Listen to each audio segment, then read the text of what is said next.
শহীদ জিয়ার বিএনপি এখন আর নাই, বেগম জিয়ার বিএনপি এখন আর নাই, এখন ভাড়াটিয়াদের বিএনপি, মাস্তানদের বিএনপি, ঋণ খেলাপিদের বিএনপি, সন্ত্রাসীদের বিএনপি, চাঁদাবাজদের বিএনপি। দেশের লোকেরা আপনাদেরকে প্রত্যাখ্যান করেছে, যার জন্য আপনাদের মুখে হাসি নাই। এখন থেকে হাসি বন্ধ, কয়েকদিন পরে কাশিও বন্ধ হয়ে যাবে।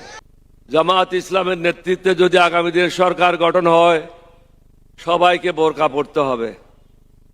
এই ধরনের কোনো অবস্থা কখনো সৃষ্টি হবে না, যে রকম আছে সেরকমই থাকবে।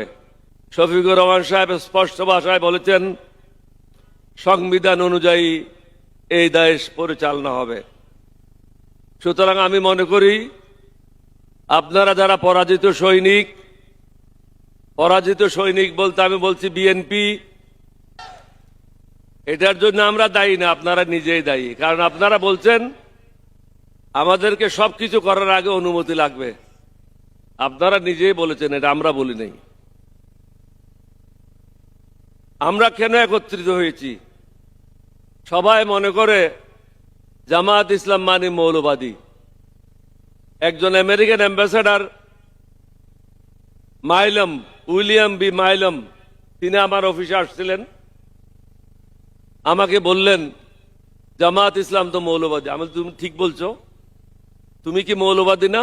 বলছে না। আমি তুমি মিথ্যা কথা বলছো। তুমি কি তোমার খ্রিস্টানিটিতে বিশ্বাস করো না? বলছে বিশ্বাস করি। তাহলে তোমার খ্রিস্টানিটিতে কতগুলি মূল মন্ত্র আছে না? বলা আছে। তাহলে এগুলি তো হলো মূল মন্ত্রে যারা বিশ্বাস করে তারাই তো মৌলবাদী। প্রত্যেকটা মানুষ মৌলবাদী। যে হিন্দু সেও মৌলবাদী, যে বুদ্ধিস্ট সে মৌলবাদী, যে খ্রিস্টান সেও মৌলবাদী। আমরা সবাই মৌলবাদী। আমি বল তুমি বলতে চাচ্ছ এক্সট্রিমিস্ট। এটা দুইটা পার্থক্য জিনিস।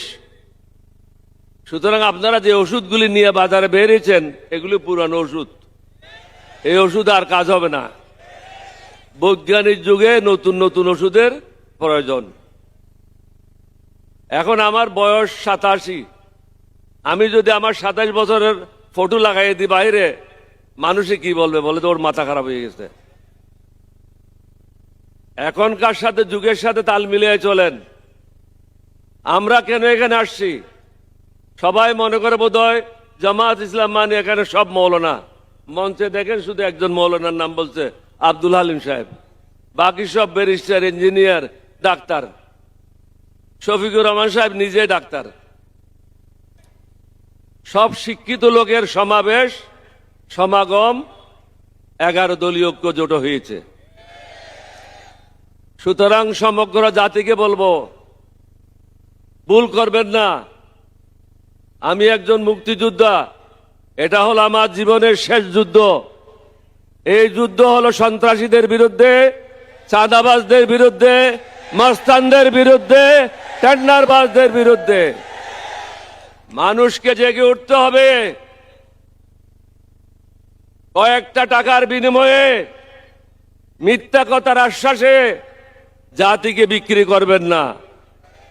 বিগত 25 বছর মোদির গোলামি করেছে তারা। মোদির গোলামদেরকে আপনারা ভোট দেবেন না। ঋণ খেলাপিদেরকে ভোট দেবেন না। মাস্তানদেরকে ভোট দেবেন না। সন্ত্রাসীদেরকে ভোট দেবেন না।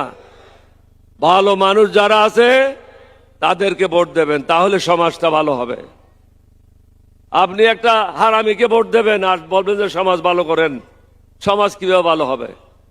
সমাজ ভালো করার জন্য ভালো লোকদেরকে ভোট দিতে হবে। আমি আর বক্তব্য দীর্ঘায়িত করবে না। আশা করি জাতি আমার মেসেজটা পেয়েছে।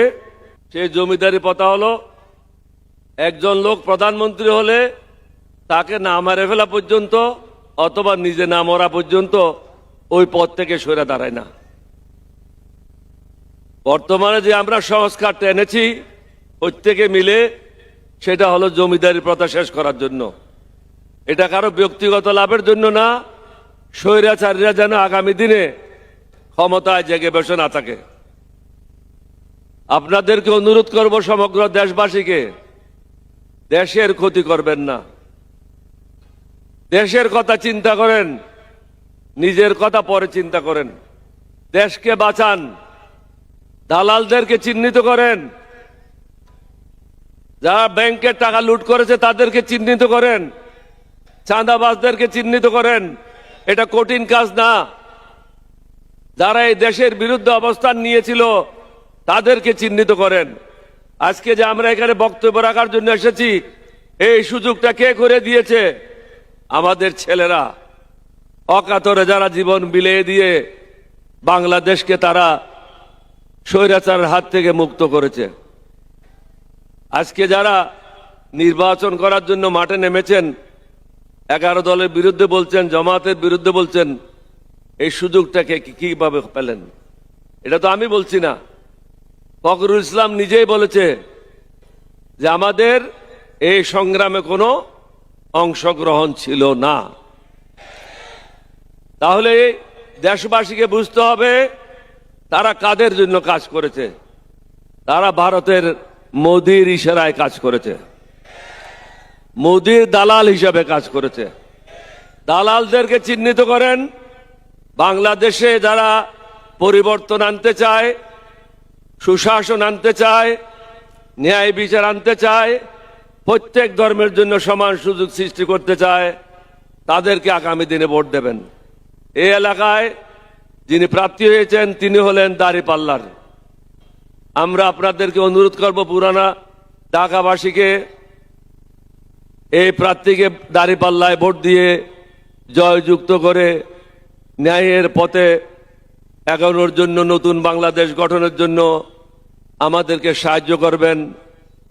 আগামী দিনের যিনি প্রধানমন্ত্রী ডক্টর শফিকুর রহমান সাহেবকে সাহায্য করবেন।